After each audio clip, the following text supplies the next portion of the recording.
Hello students हमारी matrix book चल रही थी। मैट्रिक्स बुक जो है ये कौन सी बुक है, ये मैं आपको बता दूं कौन सी यूनिवर्सिटी की है। बीएससी फर्स्ट ईयर के लिए रिकमेंडेड है ये बुक। कई यूनिवर्सिटी में ये सेकंड ईयर में लगती होगी या इंजीनियरिंग में लगती होगी। बुक का नाम है दोस्तों नवकार प्रकाशन। गोखरू जी ने ये बुक लिखी है, गोखरू एंड सैनी ने। ठीक है, आज का जो हमारा टॉपिक है, आज हम नया चैप्टर स्टार्ट करने वाले हैं। ठीक है, नया चैप्टर स्टार्ट करने वाले हैं। चैप्टर का नाम है लीनियर इक्वेशंस। चैप्टर का नाम है लीनियर इक्वेशंस, यानी कि रैखिक समीकरण। हमारी जो लीनियर इक्वेशंस होंगी उनको हम मैट्रिक्स की फॉर्म में बनाएंगे पहले, फिर हम उनको सॉल्व करेंगे। ठीक है, तो इसका जो सबसे पहला जो टॉपिक है, इसका जो सबसे पहला टॉपिक है वो ये है होमोजीनियस इक्वेशन। होमोजीनियस इक्वेशन यानी कि हिंदी में अगर बोलेंगे तो समघात समीकरण। ठीक है, समघात समीकरण। तो हम क्या लिखेंगे, पहले मैं आपको एग्जांपल से समझाता हूँ, फिर मैं इसकी डिफाइन बता दूंगा। यानी कि मैंने देखो 10th क्लास से हम ऐसे इक्वेशन बढ़ते आ रहे हैं, ax plus B Y is equal to 0। या दूसरी टाइप की इक्वेशन मैं लिख रहा हूँ यहाँ पे ax plus B Y is equal to C. ठीक है, अब ध्यान से देखिए, यहाँ x की पावर 1 है और यहाँ y की पावर क्या है 1। क्योंकि आपको ये बात तो बहुत सिंपली पता है कि यहाँ x और y क्या हैं, वेरिएबल्स हैं। x और y क्या हैं, वेरिएबल यानी कि अचर। ठीक है, और a b c क्या हैं, चर हैं, यानी कि क्या हैं, कांस्टेंट वैल्यूज हैं। क्या है, कांस्टेंट वैल्यूज। अब यहाँ देखिए राइट साइड में ये जो 0 है, इसके साथ मैं मल्टीप्लाई में x की पावर 0 लिखूं तो कोई फर्क पड़ेगा क्या, नहीं पड़ेगा।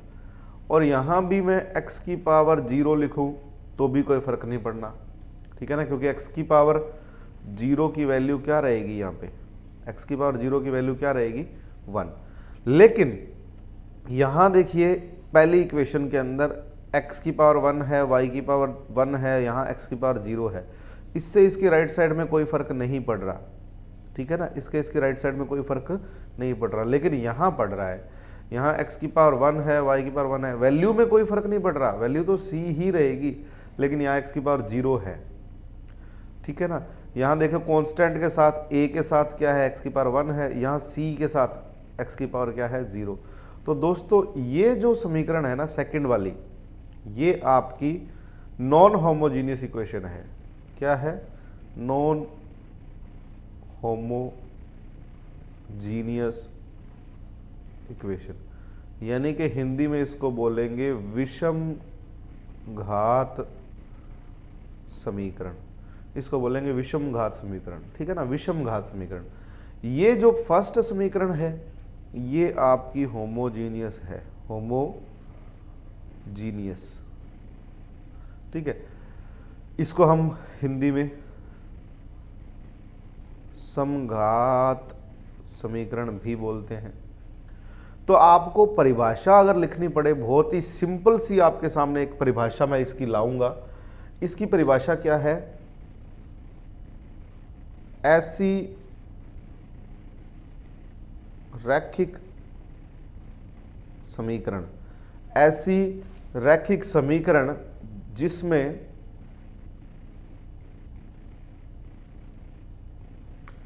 अचर, जिसमें अचर, अचर का मतलब मैंने तुम्हें बता दिया कांस्टेंट, जिसमें अचर अकेला ना हो। ठीक है ना, जिसमें अचर अकेला ना हो। आपको ये बात समझ में आई, अचर अकेला ना हो का मतलब क्या है, अचर अकेला ना हो का मतलब ये है, देखो यहाँ अचर 0 था और यहाँ अचर c है, c यहाँ पे अकेला पड़ा था तो अकेला नहीं होना चाहिए, यहाँ पे अकेला नहीं है, ठीक है ना। इस बात को ध्यान से समझना है, ठीक है ना। यानी कि ये भी कह सकते हो कि जिसमें अचर राशि शून्य हो वो तो कहलाती है समघात। राइट साइड में देख रहे हो ना, जिसमें अचर राशि शून्य है उसको तो हम समघात यानी कि होमोजीनियस बोलेंगे। और जिसमें अचर राशि क्या हो, अशून्य हो, यानी कि शून्य के अलावा कुछ भी हो, जीरो के अलावा, जैसे सी आ गया यहाँ पे, ठीक है ना, ये वैल्यू हमने लिखी थी सी, तो उसको हम क्या बोलेंगे, उसको हम विषम घात बोलेंगे प्यारे बच्चों, उसको हम क्या बोलेंगे, विषम घात बोलेंगे। इतनी बात समझ में आ गई, ठीक है। अभी हमने सिर्फ और सिर्फ इसका इंट्रोडक्शन पढ़ा है कि होमोजीनियस क्या होता है, नॉन होमोजीनियस क्या होता है, ठीक है। हमारी जो चैप्टर है वो ये है लीनियर इक्वेशन यानी कि रैखिक समीकरण, मैट्रिक्स की बुक के अंदर ही आता है बीएससी फर्स्ट ईयर के अंदर, ठीक है। ये बात आपको समझनी है। अब हम नेक्स्ट स्लाइड पे चलते हैं। हमारा जो स्टैंडर्ड फॉर्म है, हमारे पास समीकरणों की स्टैंडर्ड फॉर्म कैसी होगी, देखो हमारे पास समीकरण की स्टैंडर्ड फॉर्म होगी a11 x1 a12 x2, ठीक है, a13 x3 plus dot dot dot dot क्या लिखेंगे, a1n xn इक्वल टू 0। यहाँ इक्वल टू 0 ही लेंगे क्योंकि समघात समीकरण लेनी है, मैंने ये पहली समीकरण ले ली, ठीक है। इसी तरीके से हम इसके नीचे दूसरे भी लिख सकते हैं, a21 x1 a22 x2 a23 x3, ठीक है, प्लस डॉट डॉट डॉट करेंगे a2n xn इक्वल टू 0, ठीक है। अब इसी तरीके से हम नीचे चलते जाएंगे, काफ़ी सारी इक्वेशन हम लिखते जाएंगे इस तरीके से। तो लास्ट जो इक्वेशन होगी वो ये होगी, देखो am1 x1 am1 x1 plus am2 x2 plus am3 x3, और इसका जो लास्ट एलिमेंट होगा यहाँ भी प्लस लगाना है आपको क्योंकि सारे एलिमेंट प्लस प्लस में है, तो यहाँ आएगा amn xn इक्वल टू 0। ये जो सारा है जो मैंने आपको समीकरणें लिखाई हैं इसको समीकरण 1 मान लेते हैं हम कंप्लीट को, ठीक है। यानी कि अगर आपको इस तरीके की समघात समीकरणें दी जाएं तो उसको हम किस तरीके से शो करेंगे, ठीक है। तो इसके जो कांस्टेंट है ना a11 a21 am1, इनकी हम एक मैट्रिक्स बनाएंगे। हम क्या बनाएंगे, मैट्रिक्स फॉर्म बनाएंगे किसकी, ये जो समघात समीकरणें दी गई है ना उसकी हम आव्यूह रूप बनाएंगे। उसका हम क्या बनाएंगे, आव्यूह रूप। तो देखो वो कैसे बनेगा, ध्यान से देखना, a11 a21 dot dot dot am1, ठीक है। यहाँ सेकंड वाले कॉलम आ जाएंगे a12 a22 इस तरीके से, a12 a22 dot dot am2, फिर इधर भी हम डॉट डॉट चलने दो, ठीक है। लास्ट का कॉलम लिखते हैं a1n a2n dot dot dot amn, ठीक है। ये हमारी मैट्रिक्स बन गई। अब इसके साथ जो वेरिएबल आ रहे हैं ना, देखो x1 x2 x3 xn, ये जो वेरिएबल आ रहे हैं इनकी हम अलग से एक कॉलम मैट्रिक्स बनाएंगे। यहाँ लिखेंगे x1 x2, फिर आगे चलता रहेगा और लास्ट में आ जाएगा आपका xn। n घात की n वेरिएबल्स हैं इसमें, ठीक है। क्या है, n वेरिएबल्स हैं। इक्वल टू में क्या है, 0 है। इक्वल टू में 0 को हम 0 मैट्रिक्स लिख सकते हैं, 0 0 इस तरीके से चलता जाएगा और यहाँ 0 लिख देंगे, इसको हम 0 मैट्रिक्स लिख सकते हैं, ठीक है। ये जो मैट्रिक्स है, ये जो पहली मैट्रिक्स आपके सामने दिख रही है, इसको हम कैपिटल A जो वेरिएबल वाली मैट्रिक्स है इसको कैपिटल एक्स और इसको इक्वल टू 0 वाली को तो 0 लिखेंगे ही लिखेंगे। ये इसका स्टैंडर्ड फॉर्म है, ये इसका क्या है, स्टैंडर्ड फॉर्म, यानी कि मानक रूप है। क्या है, मानक रूप। ठीक है, अब इसके अंदर एक बात को ध्यान से समझना है, थोड़ा सा ध्यान से समझना इस चीज को। मैं कलर चेंज कर लूं, इस बात को ध्यान से समझना। देखिए इसके अंदर एक बात ध्यान रखना है, ये जो मैट्रिक्स हमने लिखी है x1 x2 x3 ये xn वाली, इस मैट्रिक्स के अंदर एक बात को आपको समझना है। क्या समझना है, एक सेकेंड, कलर मुझे अच्छा नहीं लगा, ब्लैक ले लेते हैं। हाँ जी, अगर इसमें सभी वेरिएबल की वैल्यू जैसे x1 बराबर x2 बराबर x3 और आगे चलते जाएं कि xn, इन सब की वैल्यू क्या आ जाए, बराबर आ जाए और सबके मान भी क्या आ जाए, 0 आ जाए। ठीक है ना, यानी कि x1 की वैल्यू भी 0 आ जाए, x2 की वैल्यू भी 0 आ जाए, x3 की वैल्यू भी 0 आ जाए और लास्ट में xn की वैल्यू भी क्या आ जाए, 0 आ जाए। तो इस समीकरण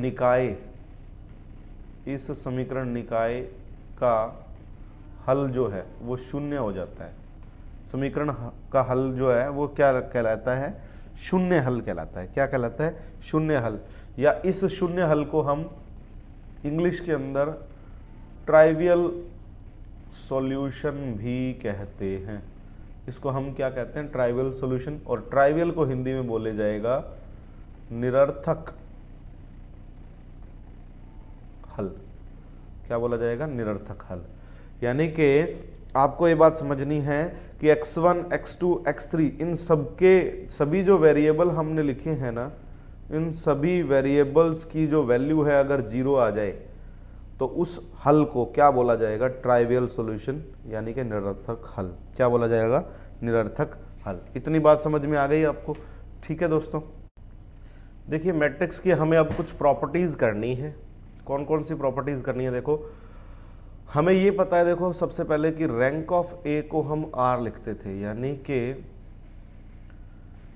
रैंक ऑफ मैट्रिक्स, जिसको हम बोलते थे दोस्तों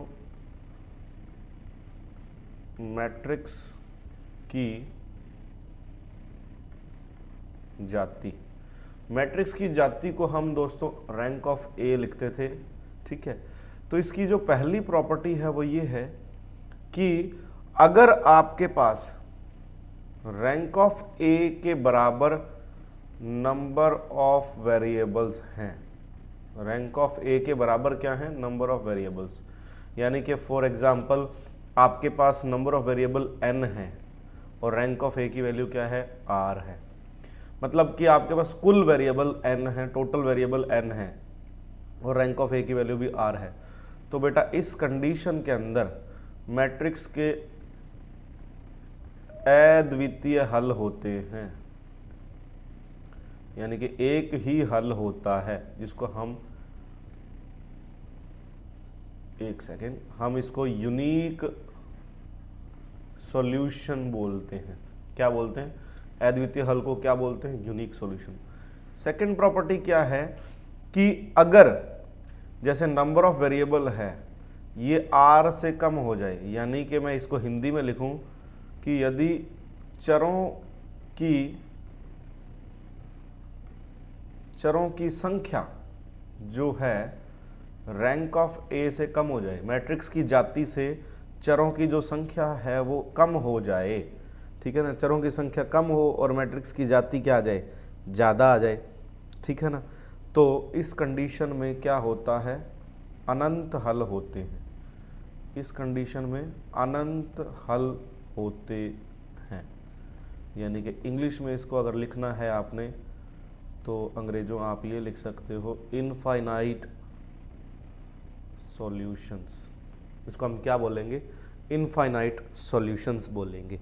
तो ये आपको दो बातें ध्यान रखनी थी कि अगर ये मोस्ट इम्पोर्टेंट बात है, ध्यान रखना मोस्ट इम्पोर्टेंट है, ये बहुत सारे एग्ज़ाम में, कंपटीशन एग्ज़ाम्स में पूछी गई है ये बात कि रैंक ऑफ मैट्रिक्स अगर नंबर ऑफ वेरिएबल के बराबर आ जाए तो कैसा सोल्यूशन होगा, अद्वितीय हल। और रैंक ऑफ मैट्रिक्स की वैल्यू नंबर ऑफ वेरिएबल से ज़्यादा आ जाए, देखो नंबर ऑफ वेरिएबल से रैंक ऑफ मैट्रिक्स की वैल्यू क्या आ जाए, ज़्यादा आ जाए, तो क्या होते हैं, अनंत हल होते हैं। तीसरी पॉइंट जो भी मैंने पीछे बताया उसको भी हम यहाँ लिख ही लेते हैं। तीसरा जो पॉइंट है, यदि x1, x2, x3, x4 dot dot dot यानी कि सभी के सभी मानों का मान, सभी के सभी वेरिएबल्स का मान 0 आ जाए तो उसको हम क्या बोलते हैं, ट्राइवियल सॉल्यूशन बोलते हैं। उसको हम क्या बोलते हैं, ट्राइवियल सॉल्यूशन, यानी कि हिंदी में बोला जाएगा निरर्थक हल। क्या बोला जाएगा, निरर्थक हल। ठीक है, ये बात समझ में आ गई। आगे चलते हैं, एक क्वेश्चन लेते हैं। क्वेश्चन नंबर 1 है। क्वेश्चन नंबर 1 जिन लोगों के पास नवकार की बुक है वो देख लें, नहीं भी है तो भी आपका काम चल जाएगा, आपको क्वेश्चन से सारी बातें समझ में आएगी। पेज नंबर 72 पे है क्वेश्चन। क्वेश्चन हमें दे रखा है कि x + y + z = 0 है। ठीक है, 2x - 4y + 3z = 0 है, और x - 2y x - 2y + z = 0 है। ये हमें समीकरणें दी हुई हैं और बोला है हल कीजिए। आदेश क्या दिया गया है, आदेश दिया गया है फाइंड सॉल्यूशन, फाइंड सॉल्यूशन। तो इस मैट्रिक्स को सबसे पहले मैं Ax = 0 की फॉर्म में कन्वर्ट करूंगा। Ax = 0 की फॉर्म में इसको मैं कन्वर्ट करूंगा। कैसे करूंगा, देखो इसके जो कांस्टेंट हैं उनकी एक मैट्रिक्स बनाऊंगा। ये सारा काम हमने वैसे 12th क्लास में किया हुआ है, लेकिन यहाँ मैं आपको एक नया मेथड बताने वाला हूँ। ठीक है, ये सारा हमने काम 12th में किया हुआ है इनवर्स मैट्रिक्स फाइंड करते टाइम। ठीक है, x y z और 0 0 0 इस तरीके की देखो हमने मैट्रिक्स बना ली। ये हमने क्या कर लिया, एक मैट्रिक्स बना ली। अब इस मैट्रिक्स का सॉल्यूशन कैसे करना है, तो इस A वाली मैट्रिक्स के अंदर मैं सबसे पहले क्या करूंगा, मुझे 0 से 0 0 बनाने हैं। तो मैं R2 की जगह लिख रहा हूं बच्चों, R2 की जगह मैं लिख रहा हूं R2 - 2R1। ठीक है, और मैं R3 की जगह लिख रहा हूं R3 - R1। तो ये जो चेंज है उससे क्या होगा, ये जो चेंज है इसका मेथड का नाम क्या है, इस मेथड का नाम है एलिमेंट्री ट्रांसफॉर्मेशन। इस मेथड का नाम है एलिमेंट्री ट्रांसफॉर्मेशन। हिंदी वाले इसको क्या बोलते हैं, हिंदी वाले इसको प्रारंभिक रूपांतरण बोलते हैं। क्या बोलते हैं हिंदी वाले, प्रारंभिक रूपांतरण। तो R2 में से क्या कर रहा हूं, 2R1 माइनस कर रहा हूं। मैंने R2 चेंज कर रहा हूं मैं और R3 चेंज कर रहा हूं, तो R1 तो एज इट इज रहेगी, R1 मेरी एज इट इज रहेगी, ये वाली मैट्रिक्स मेरी सेम रहेगी, और इधर वाली मैट्रिक्स भी मेरी सेम रहेगी 0 0 0, ये मैट्रिक्स भी मेरी सेम रहेगी। ठीक है, तो R2 में से 2R1, इसको 2 से मल्टीप्लाई करो 1 को और इसमें से माइनस कर दो, क्या बन गया 0। -4 में से मुझे -2 करना है तो -6 हो जाएगा। 3 में से मुझे -2 करना है तो मेरा 1 बन जाएगा। अब देखो ये क्या है, R3 - R1। 1 में से 1 माइनस करो 0, 2 में से 1 माइनस करो 0, 1 में से 1 माइनस करो, सॉरी 2 में से 1 माइनस किया, एक सेकेंड ये गलती हो गई, 2 में से 1 माइनस किया तो क्या आता है भाइयों, 2 में से 1 माइनस किया तो 1 आता है, और 1 में से 1 माइनस किया तो 0 आता है। ठीक है, ये बन गया। अब मुझे कुछ और 0 बनाने हैं, मेरा मन कर रहा है कि मैं कुछ और 0 बनाऊं। ठीक है, तो मेरा मन कर रहा है और 0 बनाने का, तो मैं R2 को चेंज कर रहा हूं। ठीक है, R2 को मैं क्या कर रहा हूं, R2 + 6R3। देखो इसको 6 से मल्टीप्लाई करूंगा ना, 6 बन जाएगा और ये माइनस का 6 है, प्लस 6 बन जाएगा, 0 हो जाएगा। तो नेक्स्ट जो मैट्रिक्स आपकी बनने वाली है, देखो R2 चेंज कर रहा हूँ मैं, सिर्फ R1 और R3 चेंज नहीं कर रहा हूँ। तो मैंने R1 सेम लिखनी है, ये मेरा फ़र्ज बनता है, और R3 भी मुझे सेम लिखनी है, ये भी मेरा फ़र्ज बनता है। ठीक है, तो जो जो आपके फ़र्ज बनते हैं वो आपको निभाने चाहिए। ठीक है, आपको कंपटीशन की तैयारी करनी है तो आपको पढ़ना पड़ेगा। R2 + 6 R3, 0 + 0 क्या बनेगा, 0। 6 प्लस का है और माइनस का 6 है तो क्या बनेगा, 0।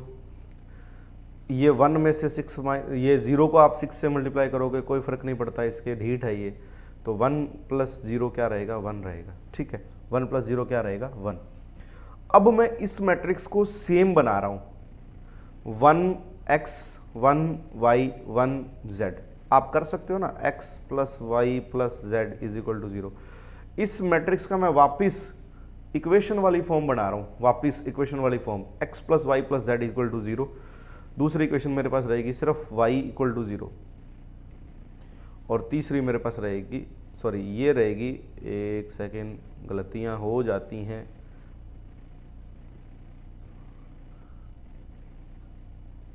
ये रहेगी, देखो z है, z = 0, और यहाँ रहेगी y = 0। यहाँ क्या रहेगी, y = 0, क्या रहेगी यहाँ पे, y = 0। ठीक है, अब आपको देखो z = 0 मिल गया, y = 0 मिल गया, तो ये y और z की वैल्यू आप फर्स्ट इक्वेशन में पुट करोगे। यहाँ करते हैं अपने बात। तो पहली इक्वेशन है मेरे पास x + y + z = 0। इसके अंदर मैं z = 0 भी पुट कर रहा हूँ और y = 0 भी पुट कर रहा हूँ, तो y और z 0 पुट करेंगे तो x की वैल्यू भी क्या आ जाएगी, 0। अभी मैंने पिछली स्लाइड में आपको क्या बताया कि अगर x का मान, y का मान और z का मान अगर 0 के बराबर आ जाए, अगर x का मान, y का मान, z का मान 0 के बराबर आ जाए तो वो कैसा हल होगा। देखो वो कैसा हल होगा, निरर्थक। लेकिन यहाँ ध्यान से समझना है कि x का मान भी 0 आ रहा है, y का मान भी 0 आ रहा है, z का मान भी 0 आ रहा है। ठीक है, ये मेरे पास क्या आ रहा है, 0 आ रहा है, तो इसका हल शून्य हल कहलाएगा। क्या कहलाएगा, इसका हल कहलाएगा शून्य हल। क्या कहलाएगा, शून्य हल। अब इसमें एक बात और ध्यान रखनी है कि इसके अंदर इस जो गिवन मैट्रिक्स है, इसकी रैंक ऑफ मैट्रिक्स क्या है, 3 है। इसकी रैंक ऑफ मैट्रिक्स क्या है, 3।